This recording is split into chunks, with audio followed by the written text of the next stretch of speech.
That's my news wrap. Let's Mic news app में दिन भर की अहम खबरें सिर्फ 10 मिनट में। सबसे पहले सुर्खियां। राहुल गांधी का मोदी सरकार पर आरोप, भारत की विदेश नीति पर पड़ रहा अमेरिका का दबाव। नरेंद्र मोदी और वेनेजुएला की राष्ट्रपति डेल्सी रोड्रिगेज से मुलाकात, ऊर्जा और व्यापार सहयोग बढ़ाने पर हुई चर्चा। दिल्ली के बाद बिहार में अग्निकांड, निजी अस्पताल के आईसीयू में आग से जले 20 से ज्यादा झुलसे। और अब खबरें विस्तार से। लोकसभा में नेता प्रतिपक्ष राहुल गांधी ने कहा है कि भारत की नीति पर अमेरिका का दबाव बढ़ रहा है और वही तय कर रहा है कि भारत किस देश से तेल खरीदे। राहुल गांधी ने बयान दिल्ली से फोन पर उत्तराखंड की जनता को संबोधित करते हुए दिए। दरअसल अल्मोड़ा ने खराब मौसम के कारण भी जनसभा में शामिल नहीं हो सके और फोन के जरिए संबोधित करते हुए उन्होंने सरकार पर आरोप लगाया कि नीतियां आम जनता के बजाय कुछ बड़े उद्योगपतियों के हित में बनाई जा रही है। उन्होंने कृषि और शिक्षा व्यवस्था को संकट में बताया और जीएसटी को गलत तरीके से लागू कर छोटे व्यापारों को खत्म करने का तर्क बताया। नरेंद्र मोदी जी ने, अमित शाह जी ने हिंदुस्तान का जो आर्थिक स्ट्रक्चर था उसको तोड़ दिया है, नष्ट कर दिया है।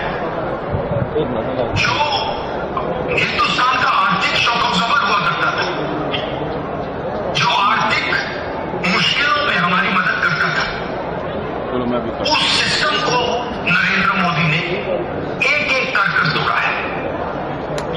नरेंद्र मोदी ने पहला काम जो किया, नोटबंदी की, और जो आपके घरों में सेविंग से सोना था, पैसा था, वो उन्होंने आपसे छीन कर ले।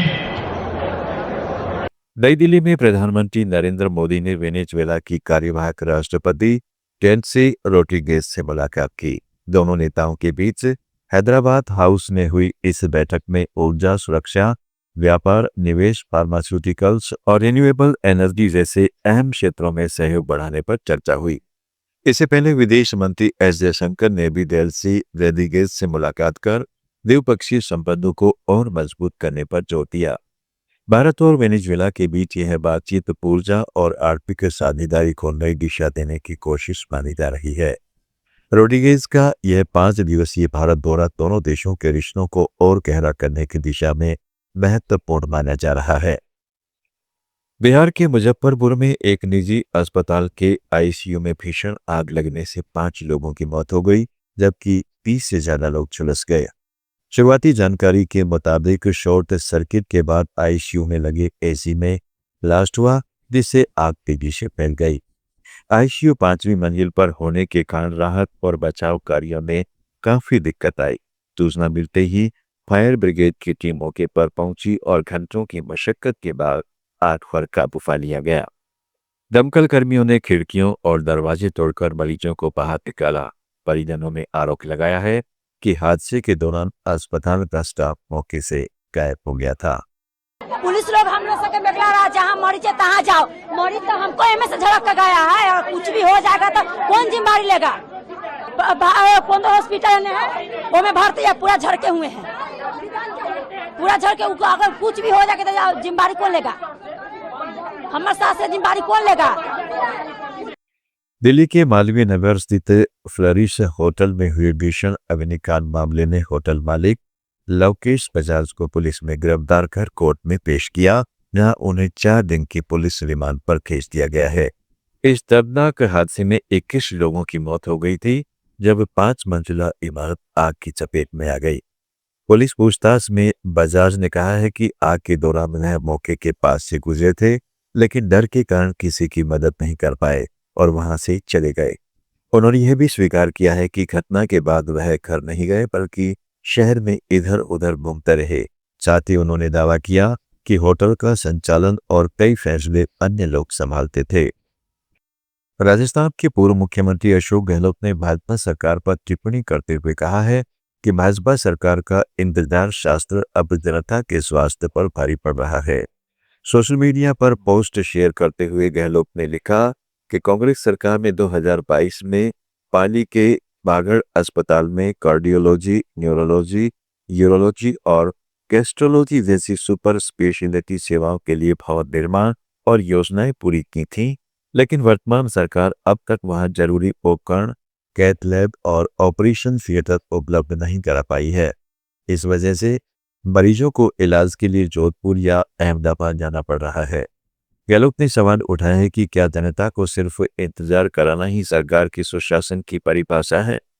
इसके साथ ही गहलोत ने राजधानी जयपुर की सुरक्षा व्यवस्था पर सवाल उठाए।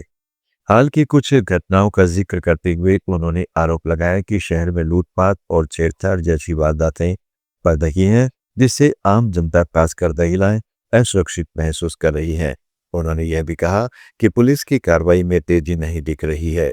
वहीं इन आरोपों के बीच पुलिस प्रशासन का कहना है कि मामलों की जांच जारी है और अपराधियों की पहचान के प्रयास किए जा रहे हैं।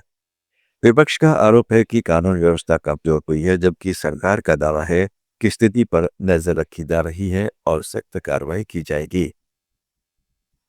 पश्चिम बंगाल की पूर्व मुख्यमंत्री ममता बनर्जी के खिलाफ सिलीगुड़ी साइबर क्राइम थाने में एफआईआर दर्ज की गई है।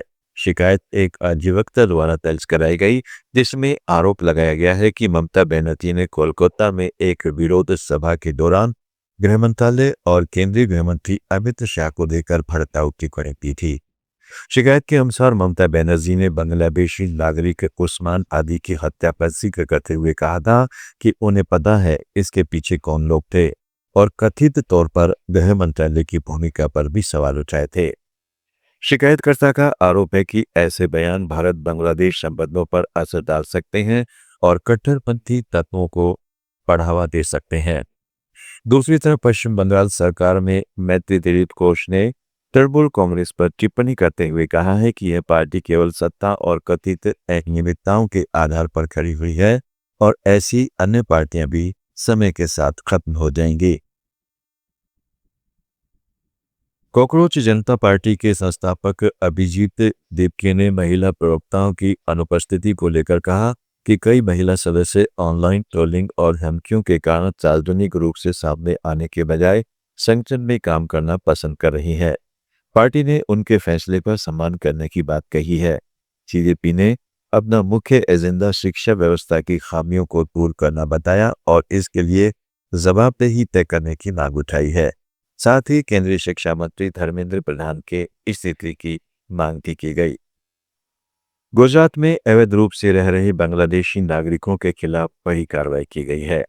ऑपरेशन डेल्टा हंट के तहत राज्य भर से अब तक 501 संदिग्ध बांग्लादेशी नागरिकों को हिरासत में लिया गया है। अहमदाबाद समेत कई शहरों में क्राइम ब्रांच और साइबर टीमों ने संयुक्त अभियान चलाकर यह कार्रवाई की। अधिकारियों के अनुसार कई संदिग्धों के पास फर्जी आधार कार्ड और दस्तावेज पाए गए हैं, जबकि जांच जारी है।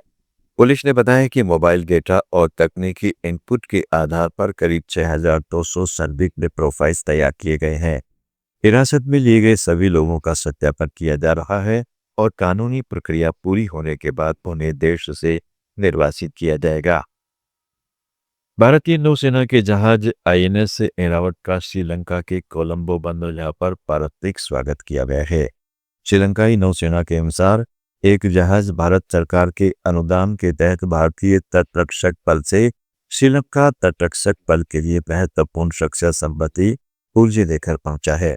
कोलंबो स्थित भारतीय उच्चायोग ने कहा है कि भारतीय नौसेना के जहाजों की ऐसी यात्राएं दोनों देशों की नौसेनाओं के बीच मजबूत संबंधों को और सुदृढ़ करने का प्रयास है। यह भारत की पड़ोसी पहले नीति और महासागर विजन के अनुरूप है। जहाज के commanding officer commander IP Patil ने श्रीलंकाई नौसेना अधिकारियों से मुलाकात की और विभिन्न पेशेवर तथा खेल गतिविधियों में भाग लिया। आईएनएस ऐरावत ईंधन और रसद आपूर्ति के लिए ऑपरेशनल टर्न अराउंड पर कोलंबो पहुंचा था। भारत और श्रीलंका के बीच दृढ़ता यह समुद्री सहयोग क्षेत्रीय सुरक्षा और साझेदारी को नई मजबूती दे रहा है। न्यूज रैप में आज इतना ही। जुड़े रहें लेट्स माइक के साथ। आप सुन रहे थे Let's Mic more than radio. Follow कीजिए हमें हमारे सोशल मीडिया प्लेटफॉर्म्स पर।